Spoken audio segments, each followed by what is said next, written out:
Bonjour à tous, bonjour à toutes. On se retrouve pour une troisième semaine de l'arrêt du jour. Et cette semaine, on va la consacrer à la liberté de la presse. Alors, pourquoi une semaine spéciale liberté de la presse? Tout simplement parce que, vous l'avez peut-être vu, ce samedi, plusieurs journalistes ont été agressés dans le cadre ou en marge des manifestations des Gilets jaunes. L'acte... c'est l'acte 9, si je dis pas de bêtises. L'acte 8 ou 9, je sais plus trop à combien on en est.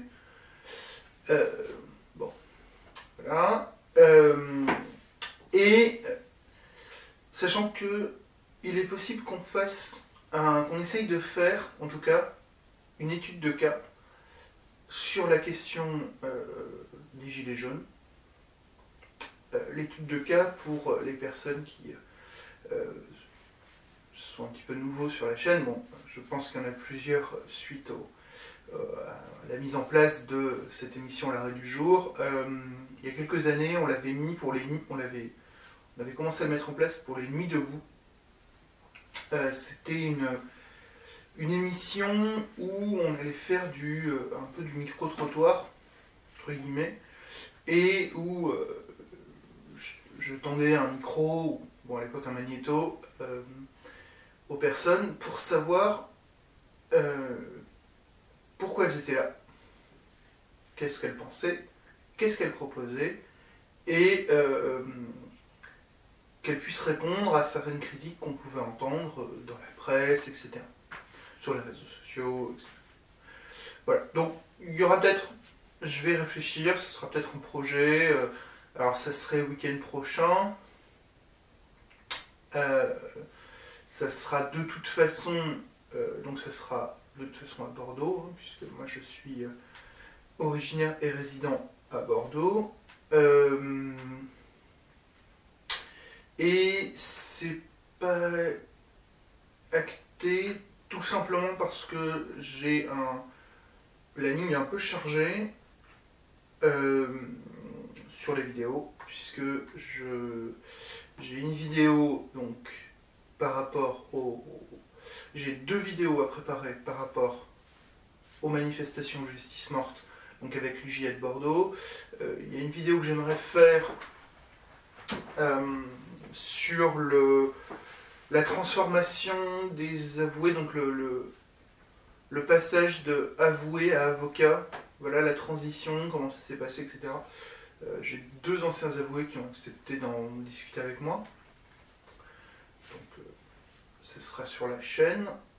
Il y aura également une émission, je vous en avais parlé, qu'il faut que je mette en place avec le président du tribunal catholique du diocèse de Bordeaux. Alors je sais absolument pas ce que ça va donner, je sais absolument pas dans quel cadre c'est fait, etc. Je sais juste que c'est du droit latin, enfin du droit romain, enfin, du droit canonique, donc ça découle du droit romain, donc c'est de la procédure écrite. Il y a pas de plaidoirie, je crois, dans cette procédure-là. Donc bon, ce sera une découverte, pour vous comme pour moi. Et j'ai également une vidéo de commande.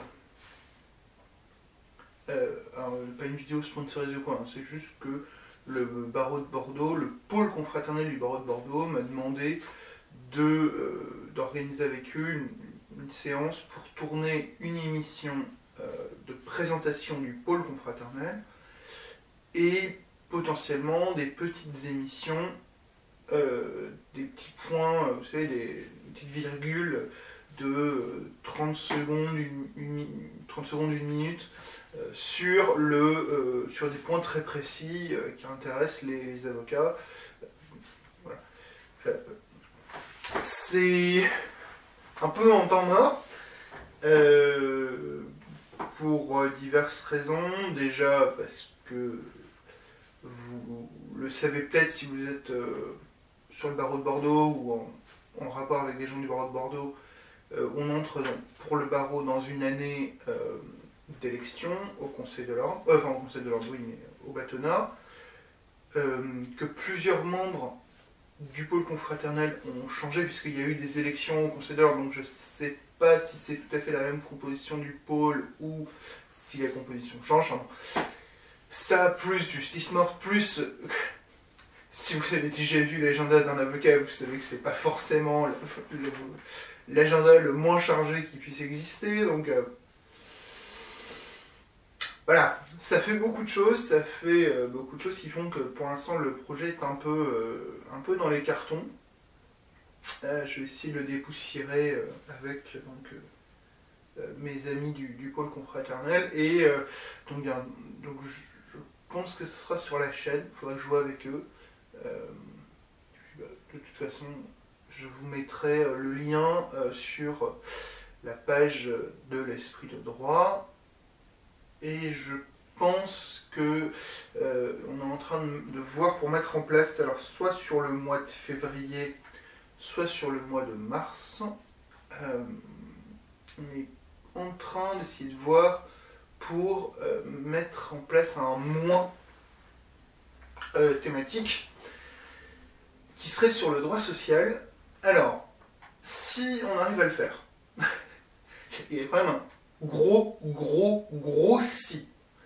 Si on arrive à le faire, ça se passerait comme ça, il y aurait donc les arrêts du jour seraient sur le droit social, tous. C'est pour ça que potentiellement je pense que ça va être février, parce que ça m'en fera un tout petit peu moins, mais bon. Voilà, je vais essayer de ne pas être trop feignant non plus. Donc les arrêts du jour seront sur le droit social. Vous aurez, je vais en tout cas essayer de le mettre en place, vous aurez une émission, une grosse émission, droit social et procédure collective, avec une nouvelle intervenante sur la chaîne, maître Rebecca Landriot. Donc ça c'est en potentiel, là c'est en négociation. Vous auriez une émission avec Arthur, droit social et droit pénal, donc l'application du droit pénal en droit social. Donc voilà, c'est une émission d'information là-dessus. Vous auriez une émission, alors il y aurait une émission, j'espère, de droit, une conférence liberté fondamentale sur la procédure prud'homale, la juridiction prud'homale, parce qu'il y a quand même pas mal de choses à dire. Et le clou du spectacle, ce serait une grosse émission d'information et de débat sur les dernières réformes en droit social, donc la loi travail et les ordonnances Macron. Quel impact sur le droit social en tant que tel, et sur le contentieux droit du travail, avec donc un nouvel intervenant également sur la chaîne, deux nouveaux intervenants, maître Lucas Schroeder, donc avocat dont le domaine d'activité est le droit social au barreau de Bordeaux, et Ségolène, je ne me rappelle plus son nom de famille, c'est extrêmement gênant, qui est doctorante en droit social à l'université de Bordeaux, et qui avait effectué une étude sur la loi de travail, si mes souvenirs sont bons. J'ai un doute entre la loi de travail et les ordonnances Macron. Je crois que c'était les ordonnances Macron, peut-être. Bref, qui avait fait une étude donc, sur l'impact de cette loi, l'impact de cette loi, de ces ordonnances quand elles étaient parues, et qui donc a accepté, a priori, donc il faut qu'on définisse le cadre de l'émission, etc., a accepté d'intervenir sur la chaîne sur les questions sociales d'un point de vue universitaire. Voilà. Et on essaiera sûrement de faire un droit au cinéma sur un film qui traiterait de droit et qui traiterait potentiellement de droit social. Alors je vais essayer de trouver quelque chose qui soit en lien avec le monde du travail. Si vous avez des idées, je suis preneur. Et voilà, donc ça clôturerait un peu le... Voilà, ça ferait un gros mois axé autour du droit du travail. Je pense que je vais essayer de faire... je vais essayer d'en faire 2-3 comme ça dans l'année. Des mois un peu... Voilà, des gros mois, quoi, des mois bien faits, entre guillemets, sur un thème comme ça. Sachant que je vous annonce également le retour de Steven sur la chaîne, qui va reprendre les émissions de vulgarisation sur les sciences et l'histoire politique. Donc, les sciences politiques et l'histoire politique. Normalement, donc il me l'a annoncé, il me l'a dit, parce que j'ai vu Steven, alors ça date un peu, mais si vous me connaissez en personnel, vous savez que ça a été un petit peu, le mois de décembre a été un peu chargé.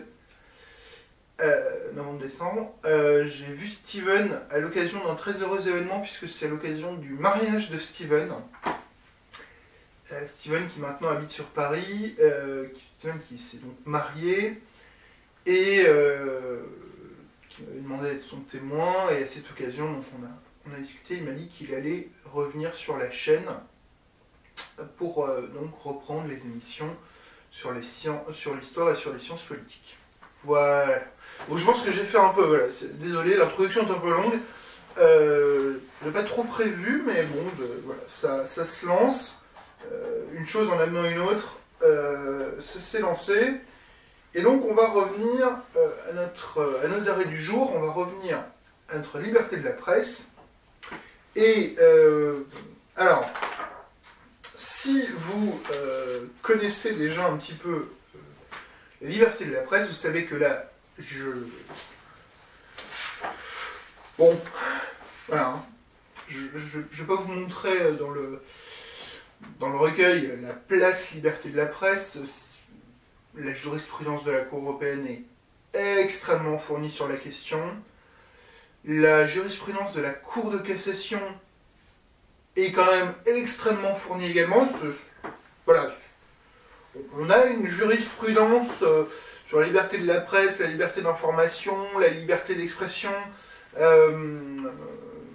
puisque bon, on est aux confins, on est au croisement de ces différentes libertés. La liberté de la presse, il y a une jurisprudence qui est donc extrêmement fournie. On va essayer aujourd'hui de voir un arrêt fondamental pour notre droit interne. On verra le droit européen par la suite. Il y aura peut-être même d'ailleurs un back-to-back, c'est-à-dire 2 jours sur une affaire, mais une affaire vue au droit interne et au droit international par la suite. Je vous annonce déjà que lorsqu'on fera un passage sur le droit de la guerre, il y aura un autre back-to-back, mais un back-to-back encore plus marrant, c'est-à-dire que ce sera un back-to-back droit public, droit privé. Voilà. Et vous verrez qu'à cette époque-là, les délais d'instance étaient quand même beaucoup plus rapides. Donc, reprenons. Donc, on va retrouver voilà, on aura sûrement un back-to-back en fin de semaine sur la liberté de la presse. Mais aujourd'hui, on va donc étudier un peu le fondement au plan interne de la liberté de la presse. Et ce fondement, c'est une décision de 1984 du Conseil constitutionnel, une décision un peu oubliée. Alors je dis un peu oubliée parce que lorsque je suis membre ou président de jury de grand oral pour une prépa privée, donc je fais passer un certain nombre, ça fait 2-3 ans que je fais passer un certain nombre d'étudiants dans une prépa privée sur le grand oral. je pose... Voilà, la question de la liberté de la presse, c'est une question qui revient, la liberté de la presse, la liberté d'expression, etc. Ce sont des questions classiques, ce sont des questions que vous devez maîtriser si vous passez, le grand oral. Il y a des points de passage obligés, vous inquiétez pas, on va en parler. Et puis, il y a des points de passage qui sont un peu... qui reviennent rarement. Et clairement, la décision transparence financière et pluralisme des entreprises de presse de 1984 du Conseil constitutionnel, on me la cite extrêmement rarement. Alors, vous allez me dire, oui, mais il y a les arrêts... alors, il y a tous les arrêts de la Cour européenne des droits de l'homme, Andy Side, Sunday Times, Goodwin, bon, vous en avez... tenter plus, et surtout plus, dans de la Cour européenne. Est-ce qu'il y a vraiment obligation de parler dans un grand oral de cette décision du Conseil constitutionnel, sachant qu'en plus, le fondement textuel, il est assez évident, c'est la Déclaration des droits de l'homme de 1789, puisque vous avez le fameux diptyque, l'article 10 et l'article 11, qui vous rappellent que la liberté d'expression, c'est de pouvoir dire, écrire, imprimer ses opinions. On ne peut pas être inquiété pour les opinions, etc. On peut également diffuser ses opinions. De mémoire, c'est l'article 11. L'article 10, c'est liberté d'opinion. L'article 11, de mémoire, c'est la liberté de diffusion. C'est encadré par la loi de 1881 sur la liberté de la presse. Là, pareil, la loi de 1881, si vous passez le grand oral, je ne vous dis pas d'aller la lire. Enfin, si, clairement. Mais de toute façon, vous devez la connaître. Ce n'est pas acceptable, et je vous le dis, je me permets de vous le dire parce que j'ai fait passer au mois de novembre des étudiants, donc pour la session actuelle, pour la section qui a donné donc les promotions actuelles des élèves d'avocats, des écoles d'avocats, pardon. J'ai donc fait passer pour la prépa privée dans laquelle j'interviens, j'ai fait passer des étudiants au mois de novembre, donc juste avant leur passage au grand oral. Et j'ai toujours en mémoire, et je pense que les deux personnes qui étaient dans le jury avec moi ont également toujours en mémoire le passage de cette étudiante qui nous a fait un exposé sur la liberté de la presse sans jamais nous citer la loi de 1881. Je ne sais même pas si elle avait cité la Déclaration des droits de l'homme. Waouh. Je suis en train de me dire que je suis peut-être... Non, parce que... Pour vous dire, il y a des points de passage... Quand vous êtes au jury je vous ferai peut-être un retour d'expérience un jour sur... quand on est au jury d'un concours ou d'un examen, que vous êtes au jury à l'oral. À l'écrit, c'est un petit peu différent, même si quand même il y a quand même des points de passage un peu obligés. Mais à l'oral, parce qu'à l'écrit, vous pouvez toujours reprendre la copie et dire « Attends, ok, j'ai bien tous mes points, c'est juste qu'il les a pas mis dans le même ordre que moi je les attendais, mais j'ai bien tous mes points de passage, etc. » À l'oral, comme vous ne pouvez pas faire...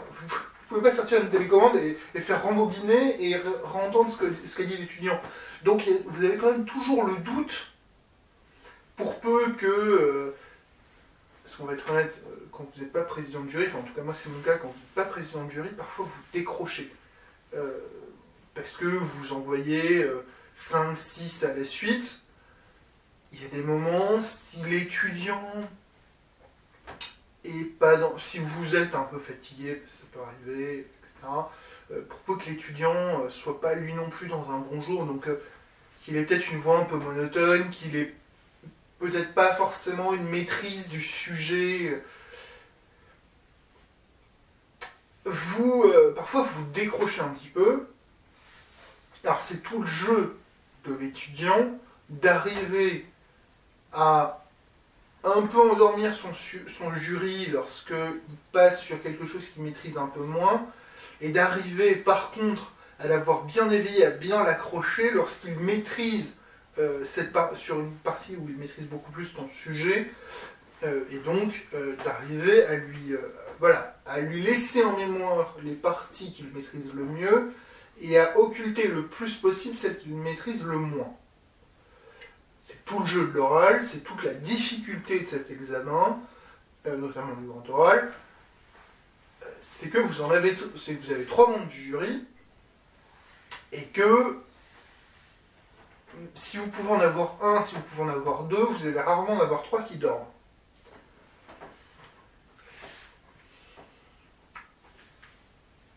Oui, vous en avez rarement 3 qui dorment quand même.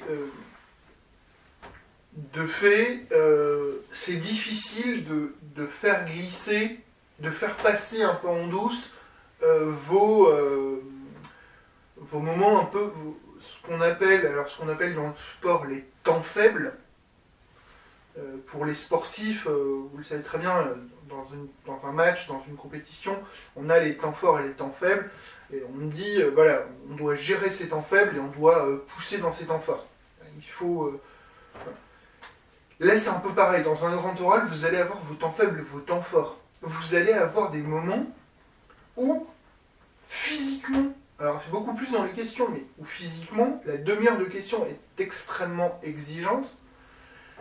Autant vous dire que vous dormez rarement bien la nuit qui précède votre grand oral, que pour peu que vous soyez en milieu de journée ou en fin de journée, la matinée, le déjeuner passe pas très bien, la matinée est un petit peu difficile, l'attente est un petit peu difficile, l'heure de préparation, pour peu que vous soyez sur un sujet que vous ne maîtrisez pas vraiment, peut parfois être très longue. C'est à la fois très long et très court, l'heure de préparation. Donc, vous arrivez déjà au grand oral, quand vous entrez, vous n'avez pas encore commencé, ne serait-ce qu'à l'entrée, vous arrivez déjà dans un état d'excitation et un état de tension qui sont déjà assez forts. Ça joue sur vos nerfs, ça joue sur votre sang-froid, hein. Ça joue aussi sur votre concentration. Et je reprends l'exemple des sportifs, on voit très souvent des commentateurs qui vous disent, voilà, le défaut majeur de tel joueur, c'est un problème de concentration. C'est qu'il a des chutes de concentration, il a des sauts de concentration. Pour un étudiant qui passe le grand oral, c'est un peu pareil. Vous pouvez avoir des sauts de concentration. Vous pouvez avoir des chutes de concentration, où vous êtes moins présent. Alors, quand vous passez le quart d'heure que vous passez, vous pouvez le gérer, parce que c'est vous qui avez le micro, c'est vous qui avez le lead, c'est vous qui dictez les rythmes. Sachant que, attention, un quart d'heure, ça peut être très long si vous ne savez pas quoi lire, c'est extrêmement court si vous maîtrisez votre sujet. Là encore, il faut quand même se le lire. Et par rapport aux questions, il arrive qu'un étudiant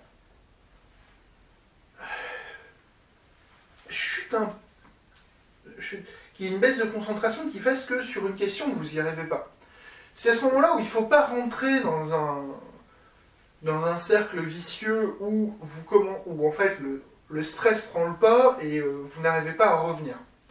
C'est là vraiment où tout l'entraînement que vous avez fait avant va vous servir pour garder votre conscience en soi, pour reprendre votre concentration, pour revenir en fait dans votre oral, et à ce moment-là, il n'y a aucun problème. Ne le dites pas chaque fois, mais si ça vous arrive une fois dans l'oral, de dire, excusez-moi, monsieur le membre du jury, alors si vous avez les petits cartons, vous avez le nom et la fonction, excusez-moi monsieur le président, excusez-moi monsieur le président de chambre, monsieur le procureur, maître, voilà, est-ce que vous pouvez répéter votre question? Ou est-ce que vous pouvez... j'ai peur d'avoir mal compris, est-ce que votre question porte bien sur tel point?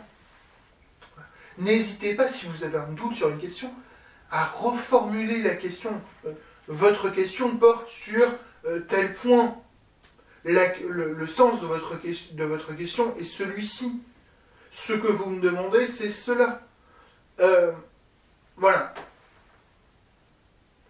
Ça vous permet, c'est bête à dire, mais ça vous permet parfois de gagner 5-10 secondes de réflexion. Et derrière, vous enchaînez. Sur ce point-là, la jurisprudence, le code, la pratique, et vous posez. Alors, bien entendu, si vous n'avez rien compris à la question, parfois ça arrive, vous pouvez juste demander, est-ce que vous pouvez répéter la question? Est-ce que vous pouvez la reformuler? Je me souviens d'une anecdote, un ami qui passe le grand oral, et qui tombe dans une situation un petit peu où il était bloqué. La présidente de jury lui pose des questions, l'avocat lui pose des questions, et dernière question que lui pose l'avocat, c'est quelle est votre spécialité? Et mon ami répond, j'ai fait un master 1 droit des affaires. Et là-dessus, le magistrat qui prend la main et qui rebondit, qui lui dit, alors, puisque votre spécialité est le droit des affaires, est-ce que vous pouvez m'indiquer quel est l'organisme qui délivre l'autorisation d'installation d'un cinéma d'un point de vue géographique?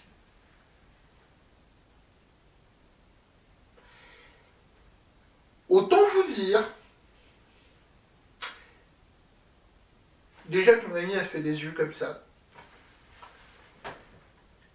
et que là, on n'a toujours pas la réponse, hein. Je ne sais absolument pas quel est cet organisme. Si quelqu'un le sait, il le met en commentaire, hein. Je dormirai mon bête. Clairement, à ce moment-là, l'ami en question s'était battu comme un beau diable pendant tout l'oral. Là, il était... Je peux pas, là, je suis pas capable de répondre.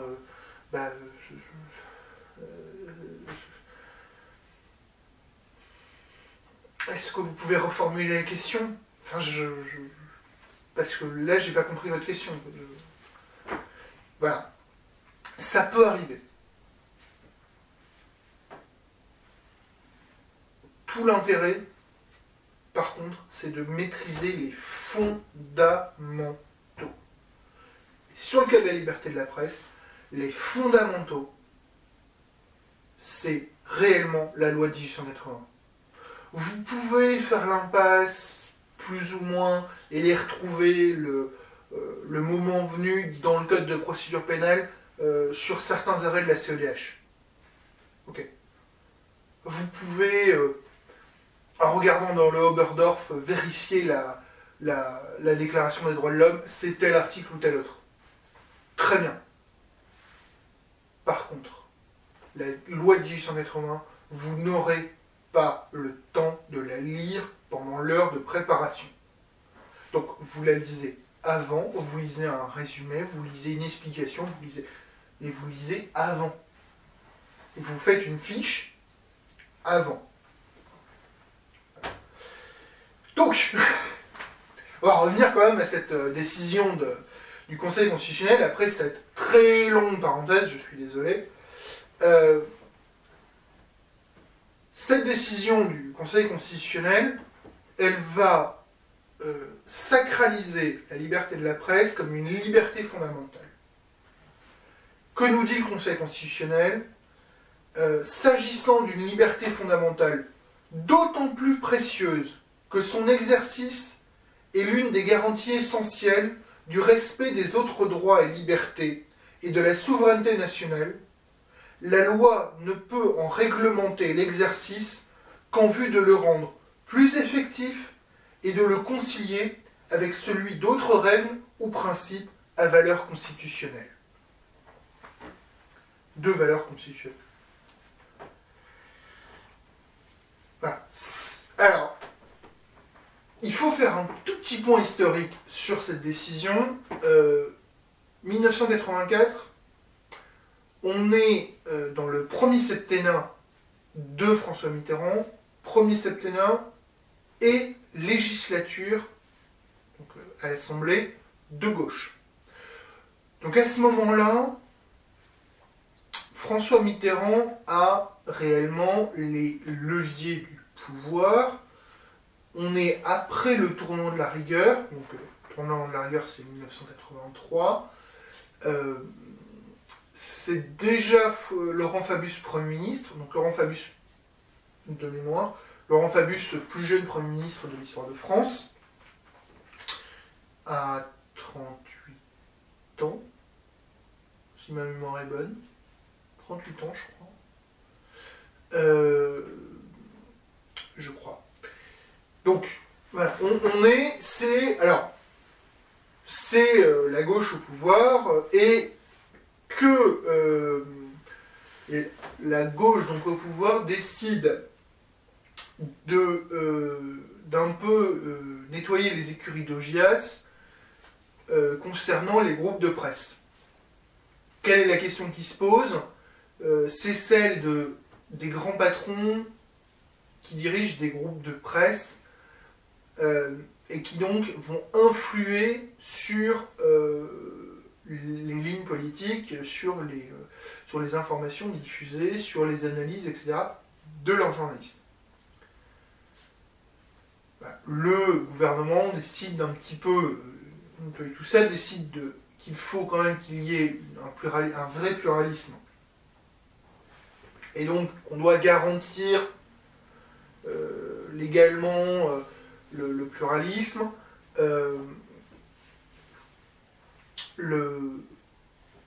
Sachant que, il faut quand même le dire et le préciser, la liberté de la presse en France et le pluralisme de la presse en France, en période républicaine, c'est quelque chose qui est extrêmement attaché à la gauche. Alors, pas que la droite ait un problème avec ça ou autre, ne me faites pas dire ce que je n'ai pas dit non plus. Mais ce que je veux dire, c'est qu'on a quand même, surtout à l'époque de la Troisième République, on a beaucoup de leaders de la gauche qui sont en même temps des patrons, qui sont en même temps des leaders d'opinion par la presse. Clémenceau qui dirige l'Aurore, Jaurès qui crée et dirige l'Humanité, etc. Vous avez un vrai attachement de la gauche à la presse écrite. Bien entendu à l'époque.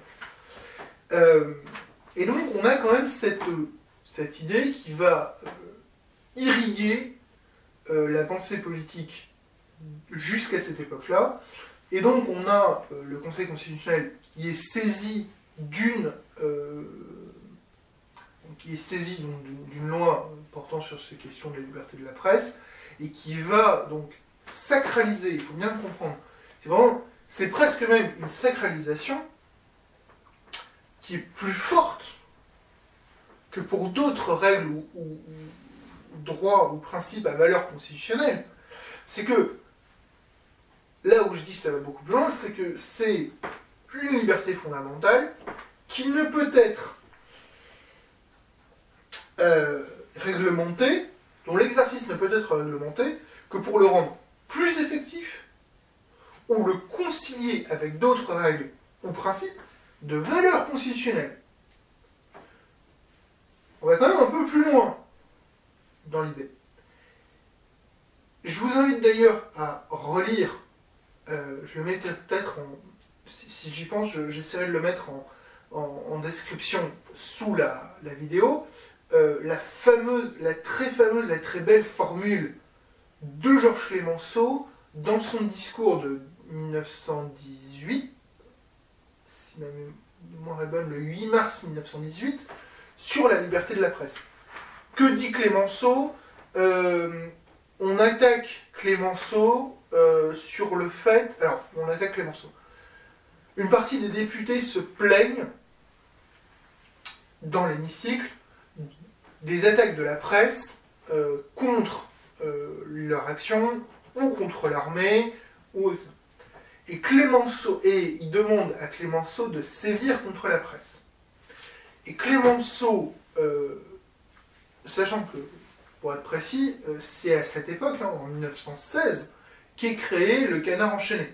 Canard enchaîné qui fait référence à au fait qu'il y a des lois de censure qui sont passées à ce moment-là.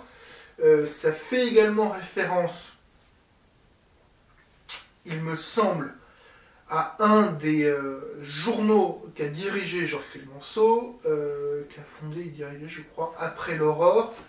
Le journal s'appelait, si ma mémoire est bonne, L'Homme libre avant la guerre. Et à partir du moment où il y a des lois de restriction de la liberté de la presse, des lois de censure qui passent, Clémenceau va l'appeler l'homme enchaîné. Il me semble. Et donc et je crois qu'il ferme son journal pendant la guerre, et donc le Canard reprend un peu le flambeau et reprend le nom enchaîné. C'est à vérifier, il me semble que l'histoire se passe un peu comme ça. Mais en tout cas, je vous invite à lire le discours de Georges Clémenceau et la partie notamment sur la liberté de la presse. Alors déjà parce que ça peut vous faire une introduction, enfin une accroche mais extraordinaire pour toute réflexion sur la liberté de la presse. Que dit Clémenceau? Clémenceau dit que en tant que républicain, les républicains ne doivent jamais avoir peur de la liberté de la presse, mais doivent toujours se battre pour que la liberté de la presse existe. Et surtout, il nous dit que la liberté de la presse est toujours réglementée dans tous les pays qui connaissent un système démocratique. Et il nous indique également que il y a des lois qui sont là pour encadrer la liberté de la presse, mais que les lois ne doivent pas limiter la liberté de la presse. Voilà. Je vous le mettrai, je le retrouverai, je vous le mettrai en description. Voilà.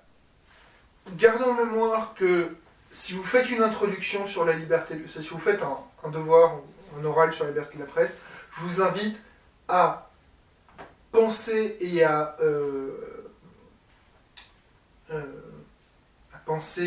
à tout de suite ressortir cet arrêt, cette décision du Conseil constitutionnel. On se retrouve demain pour attaquer la question de la jurisprudence de la Cour européenne de sauvegarde des droits de l'homme. Je suis désolé, la vidéo est un peu longue, il y a eu une parenthèse absolument gigantesque, des parenthèses absolument gigantesques de ma part, une introduction qui était déjà très longue. Les prochains épisodes seront beaucoup plus courts. Je vous souhaite une bonne semaine et je vous dis à demain pour un nouvel épisode de l'Arrêt du jour. Au revoir.